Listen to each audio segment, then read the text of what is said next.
In the heart of the lush greenleaf forest, there lived a spirited girl named Merlin. Though she was small in height, her energy and curiosity were boundless. Merlin had a special love for climbing trees, a passion that took her high above the forest floor, where the view was nothing short of magical. Merlin's favorite trees were the tallest ones, with their branches stretching towards the sky. Every morning, she would slip on her sturdy climbing shoes, grab her little backpack filled with snacks, and head out to her beloved forest. She had a secret. The trees weren't just her playground. They were also the home of her friends, the monkeys. The monkeys were a lively bunch who loved to swing from branch to branch. Their leader, a clever monkey named Tico, had become Merlin's best friend. Tico and his troop enjoyed watching Merlin climb, their eyes sparkling with amusement and admiration. One sunny afternoon, as Merlin ascended her favorite oak tree, she noticed Tico and the other monkeys waiting eagerly on a high branch. "Hello, Tico! Hello, everyone!" she called out, waving as she climbed. The monkeys chattered excitedly in response, swinging their tails and leaping playfully. Today was special. Merlin had discovered a new tree on the edge of the forest, one that was even taller and grander than the others. She had promised Tico she would visit it. After a quick snack of apples and bananas, Merlin and Tico led their friends to the new tree, their excitement palpable. As Merlin began her climb up the new giant oak, Tico and the monkeys followed, nimbly navigating the branches. "This is the tallest tree I've ever climbed," Merlin shouted down to Tico, who was now swinging gracefully from a branch below her. "I can't wait to see the view from the top." The climb was challenging, with thick branches and a few tricky spots, but Merlin was determined. Tico and his friends cheered her on with encouraging hoots and chirps. "You can do it, Merlin!" Tico called up, his voice full of enthusiasm. Finally, after what felt like hours but was only a short while, Merlin reached the top of the new tree. She looked out over the forest, her heart leaping with joy. The view was breathtaking: rolling hills, winding streams, and the shimmering canopy of greenleaf forest stretching as far as the eye could see. Merlin took a deep breath and let out a triumphant cheer. "This is amazing!" she exclaimed. "Thank you, Tico and everyone, for coming with me." The monkeys climbed up to join her, their playful chatter filling the air. They danced and leaped on the branches, celebrating their successful adventure. Merlin felt a deep sense of happiness, not just from the beautiful view, but from the joy of sharing this moment with her friends. As the sun began to set, casting a golden glow over the forest, Merlin and the monkeys made their way down the tree. They were tired but exhilarated, their hearts full of the day's adventures. When they reached the forest floor, Merlin hugged each of her monkey friends. "I'll see you soon," she said, smiling warmly. "Thanks for climbing with me today." With a final wave, Merlin made her way back home, her heart brimming with contentment. She knew that her next adventure awaited, and that the trees and her monkey friends would always be there, ready for new climbs and unforgettable moments. And so, in the heart of Greenleaf Forest, Merlin's tree-topping adventures continued, filled with joy, friendship, and the boundless thrill of reaching for the sky. Mary's birthday had always been a special day filled with laughter, cake, and presents, but this year promised to be even more extraordinary. She had been dreaming of a puppy for as long as she could remember. Every morning, she would wake up and imagine the joy of having a small, furry friend to play with. On the morning of her birthday, Mary awoke to the smell of pancakes and the sound of cheerful birthday songs. She hurried downstairs, her eyes sparkling with excitement. Her family had decorated the house with colorful balloons and banners, and the dining table was piled high with her favorite breakfast treats. After breakfast, it was time for presents. Mary's parents handed her a neatly wrapped gift with a shiny ribbon. She carefully untied the ribbon and peeled away the wrapping paper. Inside the box was a soft, cozy blanket. Confused but hopeful, Mary pulled the blanket aside, and there, nestled inside, was a tiny, wiggling puppy with big brown eyes. Mary's eyes widened in astonishment, and her heart skipped a beat. "A puppy! A real puppy!" she squealed with delight. The little puppy wagged its tail furiously, its tiny body wiggling with excitement, as if it could sense Mary's joy. Her parents smiled as Mary lifted the puppy gently out of the box. "We knew how much you wanted a puppy, so we thought this would be the perfect birthday gift," her mother said, her eyes twinkling with love. Mary cuddled the tiny ball of fur close to her chest. "Thank you, thank you, thank you," she exclaimed, her voice filled with happiness. The puppy licked her face with its soft, warm tongue, and Mary laughed, her heart overflowing with love. The rest of the day was filled with joyful play and laughter. Mary named her new puppy Buddy because he was going to be her best friend. She showed Buddy his new toys, a colorful assortment of squeaky balls and chewy bones. Together, they played in the backyard, running around and tumbling in the grass. Buddy chased after a bouncing ball with uncontainable energy, and Mary's laughter rang out, echoing through the neighborhood. Mary's friends came over to celebrate her birthday, and they were just as excited about Buddy as she was. They took turns petting him and playing fetch. Buddy, with his boundless enthusiasm and wagging tail, quickly became the center of attention. Everyone loved him, and he seemed to love everyone back with his affectionate nuzzles and playful barks. As the sun began to set and the birthday party drew to a close, Mary and Buddy sat together on the porch. Mary wrapped her arms around Buddy, who rested his head on her lap. She looked up at the sky, which was turning shades of pink and orange. "This has been the best birthday ever," Mary said softly to Buddy. "I've always wanted a friend like you, and now I have you." Buddy gave a contented sigh, snuggling closer to Mary. Together, they watched the stars begin to twinkle in the evening sky, both feeling that they had found something truly special in each other. Mary's birthday had been filled with laughter, love, and the pure joy of a new friendship, all thanks to a small puppy who had captured her heart. Eric was a small boy with a big love for cycling. Every day after school, he would race to the park, hop on his bright red bicycle, and pedal around the winding paths with a grin on his face. The park was his playground, a place where he felt free and joyful, with its tall trees, blooming flowers, and the cheerful chirping of birds. One crisp autumn afternoon, as Eric zoomed along his favorite path, he noticed a brown and white dog watching him from the edge of the park. The dog had a curious look in its eyes and wagged its tail enthusiastically. Eric waved and continued cycling, thinking nothing of it. But as he rounded a bend, he heard a sudden, excited bark. He glanced over his shoulder to see the dog, whose name he learned was Tom, from a nearby park bench where an elderly man sat, calling after him. Tom was now chasing after Eric, his paws pounding against the grass and his tail wagging furiously.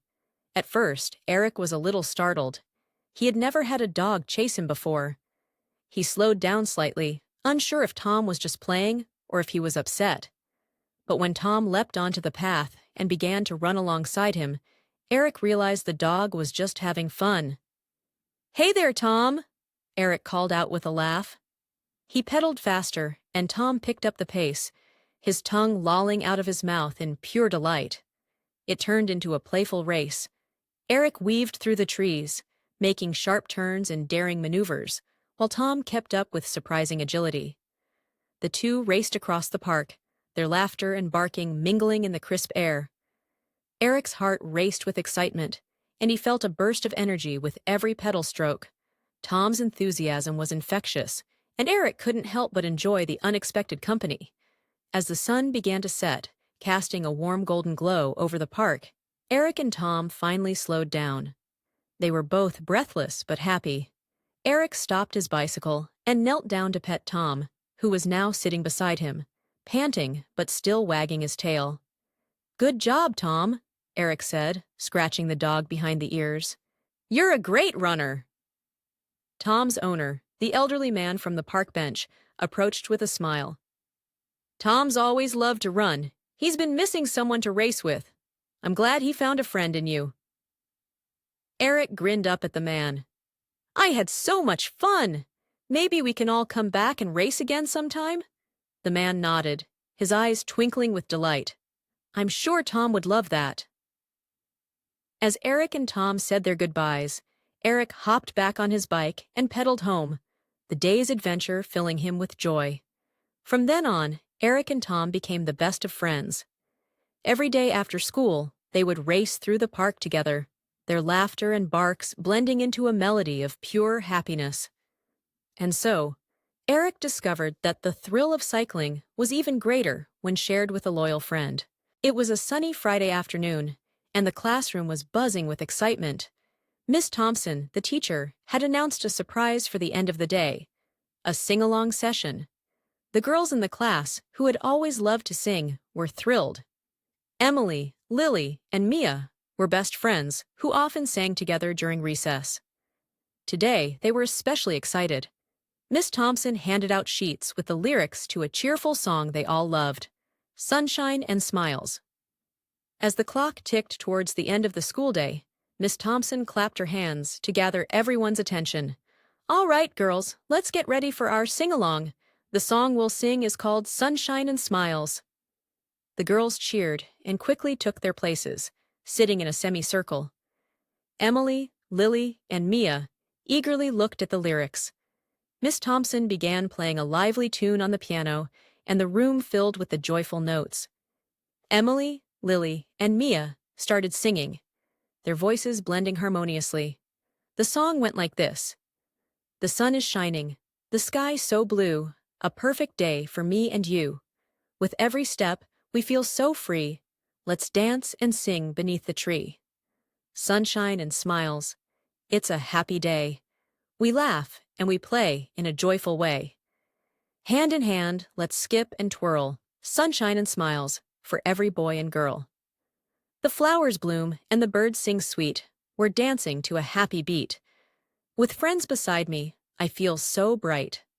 Together we make everything right. Sunshine and smiles, it's a happy day. We laugh and we play in a joyful way. Hand in hand, let's skip and twirl. Sunshine and smiles for every boy and girl. So let's all cheer and shout hooray for this wonderful sunny day. With sunshine and smiles, we'll never part. Let's keep this joy in our hearts. Sunshine and smiles, it's a happy day. We laugh and we play in a joyful way. Hand in hand, let's skip and twirl. Sunshine and smiles for every boy and girl. As the girls sang, their faces lit up with happiness. They swayed to the rhythm, and their voices rang out with infectious joy. The classroom felt like a magical place, filled with the spirit of fun and friendship. Even the other students joined in, clapping their hands and singing along. Miss Thompson watched with a warm smile, her heart full of pride. The song had brought the class together, creating a moment of shared happiness that would be remembered for a long time. When the song ended, the classroom erupted into applause. Emily, Lily, and Mia beamed with pride, their hearts soaring with the joy of making music together. Thank you, everyone, Miss Thompson said, her eyes twinkling. That was wonderful. You've made this Friday afternoon truly special. As the bell rang to signal the end of the school day, the girls walked out of the classroom with their heads held high, still singing softly. They knew that the magic of their song had turned an ordinary afternoon into something extraordinary. And as they looked forward to more musical adventures, they carried with them the warmth and joy of the day's sing-along. In the heart of evergreen forest, where the trees stood tall and the flowers bloomed in a riot of colors, there was a small clearing that was known to all the creatures as the Harmony Grove. It was a magical place where sunlight streamed through the canopy and a gentle breeze played with the leaves. But what made Harmony Grove truly special was a tiny golden-feathered bird named Melody. Melody was no ordinary bird. Her songs were enchanting, filled with such sweetness and charm that they seemed to weave spells of happiness and joy. Each morning, as the first light of dawn broke through the trees, Melody would perch on her favorite branch of an ancient oak tree and sing her heart out. Her melodious tunes echoed through the forest, drawing creatures from near and far. One sunny afternoon, The news of Melody's enchanting songs spread to a nearby village. Children, who had heard of the magical bird, decided they wanted to experience the wonder of Melody's songs for themselves. So, they set off towards Evergreen Forest, their hearts full of excitement and wonder. Among the children were Emma, Lucas, and Mia, best friends who had always loved the magic of nature. They walked along the forest path, their laughter mingling with the sounds of chirping birds and rustling leaves. As they approached Harmony Grove, the air grew sweeter and filled with the enchanting strains of Melody's song. When they reached the clearing, they were greeted by the sight of Melody perched gracefully on her branch, her golden feathers shimmering in the sunlight. The children stood in awe, mesmerized by the beauty of the bird and her song. Emma, the most curious of the trio, whispered, "Listen to that. It's like the song is telling a story." Lucas, who loved to draw, took out his sketch pad and began to capture the scene. "I want to remember this moment forever," he said, eyes wide with wonder. Mia, who had a gentle soul, closed her eyes and let the music wash over her. "It feels like the song is making me dream," she said softly. As Melody sang, her notes danced through the air like shimmering butterflies, weaving a tapestry of joy and peace. The children felt as if they were floating on a cloud of happiness. Melody's songs told tales of distant lands, brave adventures, and the simple joys of life. The children spent hours in the grove, listening to Melody's songs and enjoying the serenity of the forest. They even sang along, their voices blending with the birds in a sweet harmony that made the whole grove resonate with a magical aura. As the sun began to set, casting a golden glow over the clearing, the children reluctantly knew it was time to leave. They thanked Melody for the wonderful afternoon and promised to return. As they walked back to their village, they carried with them a piece of Harmony Grove's magic in their hearts. The melodies of the golden-feathered bird had left an indelible mark on their souls, reminding them of the beauty and wonder that nature had to offer. From that day on, Emma, Lucas, and Mia often returned to Harmony Grove, not just to listen to Melody's songs, but to find solace and inspiration in the magical melodies that had once enchanted them. And the legend of the singing bird continued to spread, bringing more children to the clearing, where they, too, could experience the wondrous harmony of Melody's song.